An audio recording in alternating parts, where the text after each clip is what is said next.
All right. I agree. You won me over. Yeah. NL had some words for the Korean commentators in our information. He said, "You guys keep," or no, Kramer. He said, "You guys keep comparing me to NL. You've done it many times, and I'm very sad. Please be nice to me now." I'm reading this from our info sheet here in front of me. Doesn't want to be compared to NL, so don't you do it. I'll be watching you, Monty. We'll just compare him to space then. Oh, well, how about Woong? You have to go one? through your CJ 80 carries. Yeah. Mad Life has arguably never truly had a great 80 carry to lane with here in Champions. A lot of people saying that Ghost is really going to be something special, and like BDD, he will be turning 17 and therefore eligible to play at the professional level in March, a little bit later than BDD, but should be very interesting to see how that goes. Kramer having a tough time CSing here early on, Bang and Wolf. Really tough, yeah. A lot of pressure coming in from SKT's bot lane, but Bang's Kalista, if you talk about power picks, this was one of the champions that he would just simply win on every single time. So to give that to him right away, you're not exactly putting yourself in an easy spot, are you? No, definitely a comfort pick for him. I believe this is going to be Faker's first game on Corki, too. So, but this is guys, this is when we enter the new season of League of Legends, this kind of composition that SKT is running is going to be quite popular. Just because Tahm Kench is virtually unkillable when he actually gets items in that top lane, and therefore you can protect some damage dealers very, very well. But again, I like what CJ's doing with their long-range engage. They do have a lot of single-target crowd control with Ashe and TF and Maokai. Also very easy ganks on the top side. So Tahm Kench, Duke, going to have to play very conservatively here if he wants to avoid getting teleported on and killed by the Maokai Kindred and TF combination. Yeah, corrupting potions for Faker and Duke in their lanes. Oh, maybe a gank attempt coming in. Yeah, that's going to be Faker from bubbling. Yeah, it doesn't exactly work out. But what do you think about corrupting potion right now? I mean, it's just a strong laning tool early on, so definitely a good pickup. We'll see it quite a bit in the mid and top lane. Pretty common stuff, especially for champions that have a bit longer range and have some poke potential there to continuously put down the damage. Tara, Sky though, just a bunch of Doran's rings. Faker, whoa, Wolf, able to grab Kramer, do a lot of damage there. Not too bad. Of course, they do have that sustain from Alistar, so it's going to be something that's mitigated, but Kramer's still pretty far behind in CS for this point in the game. And Tara going for a double Doran's ring build, so really trying to pack a punch here early against the potion that Duke has picked up. Is getting a pretty healthy CS advantage. Bubbling going to get caught out here, actually. He's going to get collapsed on. He should not be there. Yeah, this is super dangerous. Bubbling trying to make it back to the Dragon Pit. Maybe get over the wall. There's the flash. He's going to hop over the wall, but at least they burned a summoner spell there. Meanwhile, a bit of a duel with the Tri-Brush. Wolf trying to chase down Kramer. They're going to get pulled in. Kramer in a lot of trouble, and it's going to be first blood going over to Bengi. Yeah, a solid long-time jungler picking up the first kill of 2016. Yeah, Bubbling, he's an amateur jungler. He played a little bit on Winners. He was on Anarchy, the team that is now Africa Freaks before Lyra joined. And that's a very amateur pathing mistake right there. So he was trying to get into the river, but Faker and the bot lane of SKT both had their lanes pushed up. Meanwhile, Sky wasn't 6, and they didn't have really any vision in there. So if you try and make a play on that situation, the collapse just comes so fast. It forced Mad Life and Kramer into the Tri-Brush, and then pretty easy kill, nice Lantern gank there. Oh, here we go again, Faker. Just going ahead, Valkyrieing away. Yeah, good luck ganking mid lane, Clarky. That might not be too easy. Faker having no issues at all staying alive. Yeah, especially because Faker is running Cleanse this game. He sees all that crowd control coming through, so even if you hit a gold card, it's not going to do much, and the jungler doesn't have flash. So Bubbling having some, I think, decision-making issues early on in this game. But again, it's a very young player, so we'll see how he does. I mean, like you mentioned earlier, it's really a rebuilding year for CJ. I mean, they had to make a lot of big changes. Whenever you have to make changes like that in an organization, there's going to be a time of adjustment. You're not going to win a lot right away. That almost never happens in any sport, e-sport or otherwise. So if you're a CJ fan, you kind of just have to hang in there and maybe hope for a playoff spot if you're lucky this season, I think. Yeah, and honestly, I think if you're a CJ fan, you're probably actually pretty excited about the fact that there are new players on this roster, because if there's been one consistent criticism of the CJ organization. It's been that they've been holding on to legacy players well past their prime and haven't really gotten the necessary new blood to remain competitive. Yeah, and that was largely a criticism it seemed like was pointed towards the coaching staff, and with that completely turned over, we immediately saw a huge turnover in roster as well. So it is good to see CJ finally looking towards making those decisions that might eventually bring them another championship. Yeah. It's been a while. It's been a very long time, but yeah, for an organization that was so powerful early on in their League of Legends careers or legacy. Oh, Bengi harassing Intara just a little bit, slowing him down with that smite. Duke coming up. Intara might have to burn his flash to get away from this one. He certainly will. They're going to go right after him, though. Intara still in trouble. He's got his ult pop. Can they grab him in time? There we go. Tom Kench takes a bite out of him, and that is going to be another kill for SK Telecom. Duke with his first kill as an SKT player. Yeah, not a whole lot they can do. Sky all the way back in base, no TP up and out of range for his ultimate. Faker's been doing work, just forcing Sky to TP back into lane. And so really just a whole hell of a lot of global map control and pressure from SK Telecom right now. Bubbly taking this time to at least try and push into the enemy jungle. He's going to run into Faker, though. Yeah, able to do some damage. Faker has to be careful. Whoa, never mind. Bubbling has to be careful. That was a lot of burst damage coming out of that Corki. Yeah. Got that Sheen proc. Man. That Sheen's going to be doing some work early on. No so. kidding. All that Charlie Sheen, because it's winning. Bengi forcing the flash out of Sky. Well played, sir. I didn't expect that one. I like to surprise. It's good after 10 seasons, I can still surprise you, Monte Cristo. I'm happy to hear that. Well, Faker still just fine. Gotta watch out for those Sheens. League of Legends item wires or otherwise. Hand over that blue buff, of course. Yeah, so just a pretty, so far, lane dominant performance. Intara has lost that pretty large CS lead that he developed early on. So the boots of swiftness now coming through. Adam, you will see with more regularity this season. Yeah. It is nice. I accidentally bought Sork shoes on Trundle when I was playing on stream the other day. That was embarrassing. I was just like, guys, I just want my ult to do more damage. That's all, you know? Need a chomp harder. Yeah, totally.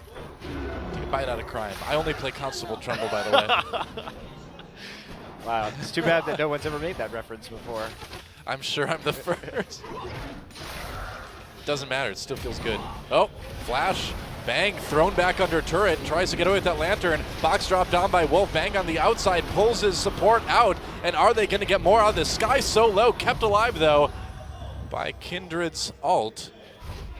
It's a great turnaround right there. I mean, they stopped that gank under turret 3v4 after Mad Life punting SKT back under that turret, but Bengi nice with great patience on the Unburrow to take out Sky. And, you know, this global pressure that CJ wanted to put on really hasn't worked so far. They haven't been able to create any picks.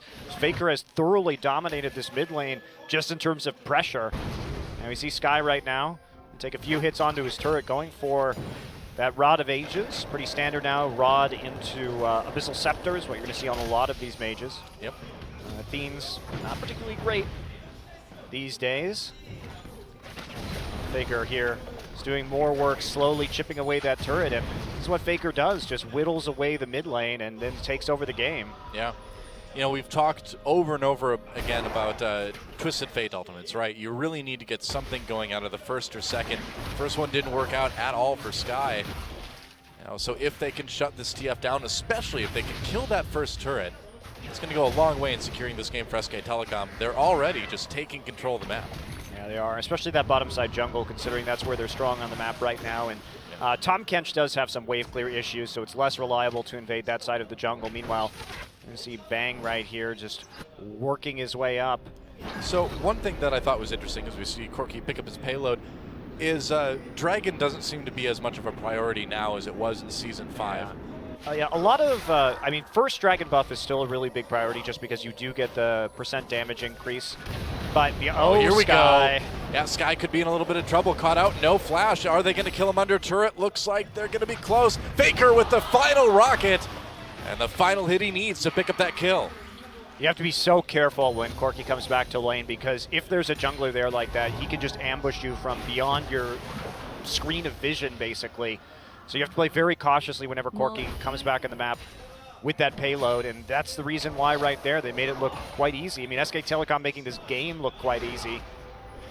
Not bad. It looks like we can see vision from each team at the same time, actually. That's interesting. That's new. Yep. Huh. Yeah, good stuff. So, cool. Excellent little change. You've got tons of little observer tweaks, as we saw, coming through this season. So, another objective that we should probably talk about, being that it's the first game of the new season and all that, is the Rift Herald. Not a huge priority that we've seen in various games on the preseason patch so far, but do you think that'll maybe change at some point? It needs to be buffed, or I suppose depending on how you look at it, nerfed, because right now it just does so much damage that it basically forces a recall whenever you take it, and you lose a lot of time and map pressure that way. So I don't think we're going to see much emphasis on the Rift Herald. And to go back to the Dragon issue too, a lot of games just simply aren't lasting long enough these days to justify a lot of emphasis on Dragon control. Just because you're not going to get 5 stacks. The game will likely end before that occurs. So first Dragon is very important, no matter when you get it, just to get that single stack up. And then it's mostly basically a turret pressure game at this point in time. And that's kind of the change that we're going to see, at least at the start of this season. And we'll see how perhaps Rift Herald changes or Dragon buffs change. I think perhaps changing the second stack to something a little bit more potent might do some work when it comes to making continued Dragon control more of a viable tactic. It's certainly a lot more bloodthirsty meta right now. It's very nice. Kramer still behind in CS. Has that Caulfield's hammer and the BF sword, but not a lot otherwise. Yeah, it's going for a little bit of the CDR on Ashe. Probably a good idea if you're running a pick comp. Probably a good idea if you're running a pick comp, absolutely. CDR on the Ashe arrow is pretty nice. But he needs a bit more than that. I mean, right now SKT's been putting on all the pressure. So when does CJ really find that opportunity to get those picks? You know, we're almost 15 minutes into the game and there's no kills for CJ. Yeah, none at all. Faker with a second blue buff too, and that's just going to help him push up this wave even further and try and actually deal the damage. Meanwhile, another recall from Sky, who has been using that TP exclusively to get back into lane, has his ultimate up if he wants to use it, but basically he hasn't been able to have really any effect on the map so far. And it looks like we may see the first Dragon coming through here. Could be. SKT might be setting up for it. Yeah, it looks like they're starting it now. Bit of a risk considering their bot lane isn't there, but they will be back in time for any fight should Mad Life and Kramer start to make a move. And they do have a lot of vision on the backside of that objective too, so they know that CJ isn't moving north through the tri-brush.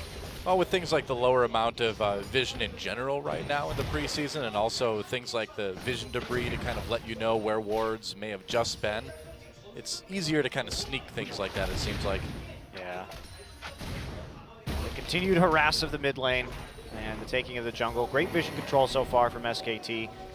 Vision, of course, changed dramatically, so you do have to be more deliberate and precise with vision these days because you simply will not have as many wards or as much of an idea of what's going on the map. So it has made it very interesting and more methodical in the way that teams approach objectives and approach pressure. Yeah. Which I think is a good thing. Well, to a certain extent, too, it's kind of a jungler's paradise right now as well because you just don't have as much vision to use in the early game to keep track of where people are. So ganking gets a little bit more often and a little bit more successful, and all of that contributes to quicker games. Yeah, absolutely. Bubbling still going to be running the tracker's knife here, so does have a few more wards. Bengi opting for a Sightstone this game to make up for it. And that's going to be a major factor. Pretty much all the new machete upgrades are being used. Oh, here we go. Action down in bot lane. Wolf could be in trouble. Teleport coming in from Fly in the mid lane. Bang getting very low. Looks like CJ may get their first kill. They will. Finally taking out Bang. Really nice target switching there. So you saw they engaged the fight onto Thresh, but then they immediately moved on to Bang because he was going to just use his ultimate onto Wolf and pull him back in. Yeah. So they need to get rid of the Callista right away. They CC him long enough in order to make sure that they get the kill. And now we're going to see some tower trading. Yeah, I mean, Faker was able to take out the tower in mid lane, but CJ might be able to respond right away with the bot tower. Maybe not at the moment, though. Wow, SKT keeping that alive. That's a great trade for SKT, actually, to force just a kill for that. Wow. I was not expecting them to be able to save that. And we may have a bit of a dive. As Faker comes in, Nuntara on the run already. Corki does so much damage these days. He really does. Has that Trinity Force. Has those Sork shoes. And that's going to be another turret for SK Telecom, most likely. So 2 turrets right there for 1 kill. SKT absolutely just playing again the wave advantage they had on the map. And Faker with that fast Trinity Force is a tower menace. This is one of the things, too, that led to that championship win at World Season 5, is that you may be able to gank somebody somewhere on the map. You might be able to get that kill, but everyone else on the team is going to take every advantage that gives them. Yeah, and bubbling really has been essentially a non-factor this game. Yeah. Did get the 1 assist, but he just hasn't been in the right place at the right time. Bengi has been reading him like a book, and now package going to be here, and that is a long way. Bengi already set up. Oh boy, Sky just going way too far up in lane without the vision to keep him safe, and Faker and Bengi pick up a pretty easy one. That did not look difficult at all. Wolf pulled in to keep him away from the gank down in bot lane. Bubbling tried to make a play there, but like you said, Bubbling just not really able to make anything happen this game. Definitely a silence of the lambs situation. It is definitely a silence. Say it's not doing a whole lot. It puts the potion on its skin. Yeah, or it gets the ward again. Oh, Faker could be in a little bit of trouble here. Madlife with the pulverize for the knockup. Bengi coming down to save his teammates. They're going to pull Madlife into the box. Who caught who now? Ash is still trying to do damage from the outside. Untara comes down with the TP to try to make a difference. Low health members everywhere, but so far no deaths until right about now. Untara goes down. Duke with a kill there. Bubbling jumps in to try to help. Lamb's Respite keeping people alive for the moment, but it doesn't stop Faker from picking up another one. Now Kramer on the run. He needs a door to go through really fast or something, but he has nothing. Another kill for SKT, and that is going to be a near ace. It is an ace as they catch Sky. SKT, what can you say? I mean, just as dominating as ever. That was very well executed, Wow. just coming through. Duke, actually, we talked about his teleport usage, but he shows up at the right time and tangles up their backline, so they can't really engage on that fight. Meanwhile, just great kiting from Faker, using both of his summoners to get out of a Maokai route. Let's take a look at this. I mean, Faker playing very aggressively onto Madlife right there, and then just taking the Lantern out. Maokai's going to come in, and we will see Faker here. So it's a nice TP, actually, from Untara, but it'll just be root straight into Cleanse Flash instantly. And take a look at Duke right here, just coming back onto Madlife, and there's not really much that they could do. Untara, the first target. Wow. And we do see the Kindred ult coming down, but it's not going to do a whole lot. As the heal pops in at the end, Faker just saves his burst damage to deal with Kindred as soon as the ult is up. So very impressive by SKT, and they take a 7,000 gold lead here at 20 minutes. Yeah, you have to imagine that it's not going to take too much longer for SK Telecom to finish this one off.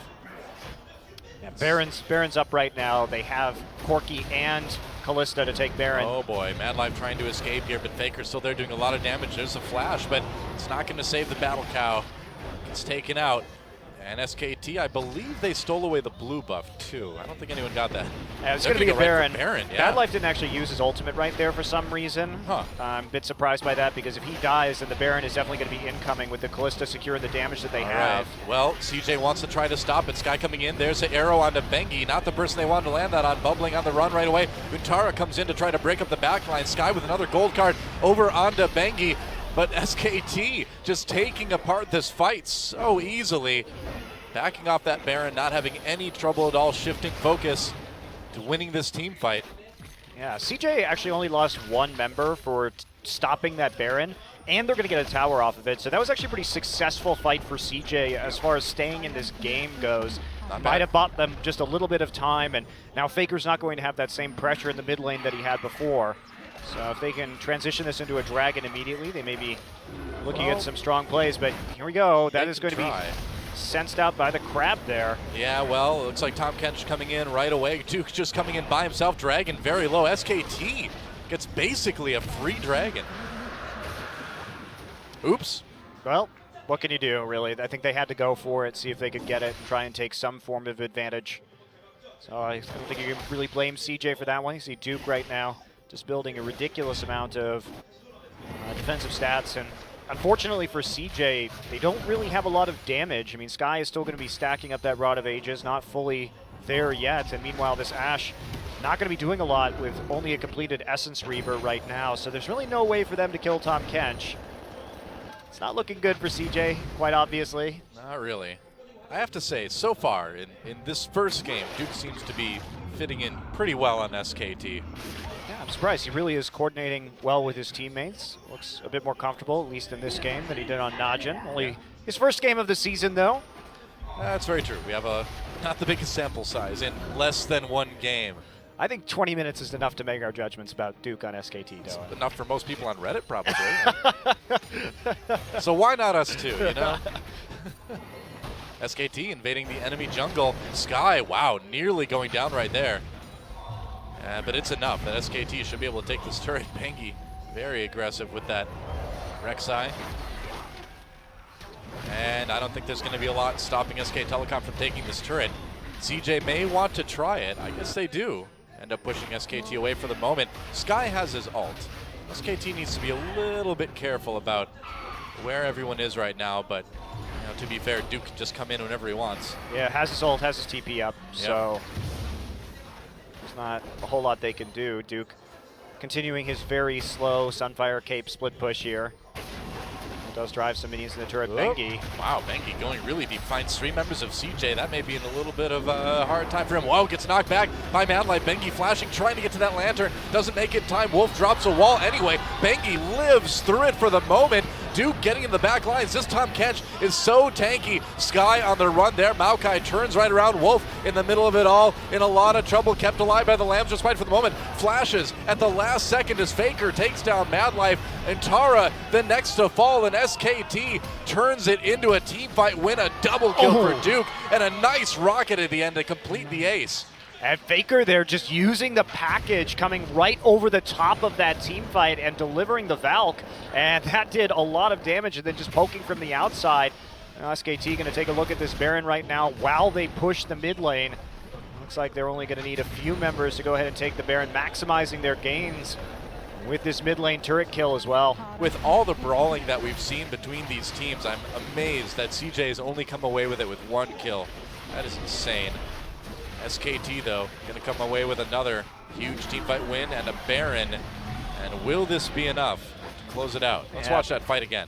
This just shows how tanky you can get these days, even on a jungler. So Madlife's actually going to do a good job of blocking the lantern grab right here. He's going to stand right on top of it so Bengi can't get to it. Instead knocks up Madlife and nearly dies, but they can't quite get the kill. Now watch Faker here with the package coming over from right to left of your screen.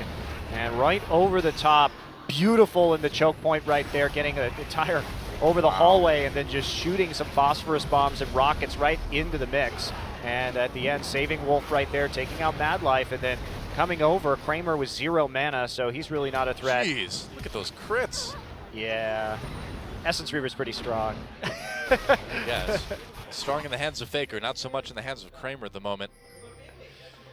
Of course, and Essence Reaver, such a strong item on a lot of these more spellcasting AD carries like Ashe or Porky or Ezreal these days, just because you do get quite a bit of mana back whenever you get that critical strike. So you definitely need that with a champion like Corki. SKT moving in to the bot lane right now, looking to take their first inhibitor of the game. They do still have Duke pushing in top lane for them. This guy actually just going to recall and give up that turret. Duke there. Oh, arrow comes down. They're going to try to make a play for it. Madlife trying to get closer to Faker. Headbutt pulverize. Faker still in a bit of trouble. Bubbling though. Low. There's the Lamb's Respite going down. Kramer firing from the outside of the fight. Faker back in a safe position. And this is going to be SKT. Yet again, how far will they dive? Enough to kill Madlife at least. And now just taking out that turret. It's what they came for anyway. They don't need a bunch of kills. They need objectives now. SKT. Not quite enough for the inhibitor yet. Okay, they'll get it. Turn around right after Too that. scary. Yep. Yeah, Duke's going to regain a little bit of his health that he lost while he was going for We're the still turret going tank. here. Yeah, let's push it up. They're not going to go any further There than we this. go. Time to back off, for All sure. right. Well, that's what you call a successful push. That is what you call a successful push, and should be pretty easy. 17-1 in terms of the kills for SK Telecom, and this has been pretty damn convincing, Doa. I would say so. 7-1 in terms of turrets as well. 2 dragons to 0. Baron Basically, on top of it all. we're 1 kill and 1 turret away from this being a perfect game for SKT. Yeah. That's very close. Very close. I mean, it really says a lot about both teams, right? It says that this is still the World Championship SK Telecom team, even if they do have a new top laner. It says this is indeed going to be a rebuilding year for CJ, you know? It really is sort of what you'd expect, looking at this matchup on paper coming into it today. Absolutely. But it's still fun to watch. I did not expect Duke to be this synced up with the rest of SKT, though. Really, his teleports have been pretty good so far this game. Especially that last one coming in right for the front line, doing a good job of tanking up that turret while they finished it off. And he looks very coordinated. You have to wonder how much of that was just simply being on Najin. You know, last now season. we wonder that. Now we do wonder that, yeah.